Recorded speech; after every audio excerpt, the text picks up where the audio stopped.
Hi guys, share ko lang kung bakit nagka-flag content po ako. One time may nag-notify sa notification ko na you have new followers to welcome. Ang ginawa ko is ginawan ko ng Reels, yung automatic na may audio na.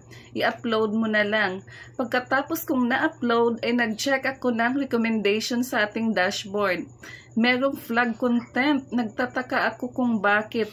Upon checking, yun pala yung Reels na nag-welcome ako sa new followers, which is marami namang gumagawa nito at ginagawa ko rin dati. Ang ginawa ko is, dinilit ko na lang yung reel video na yon. Total, konti pa naman ang views kasi kaka-upload pa nga lang.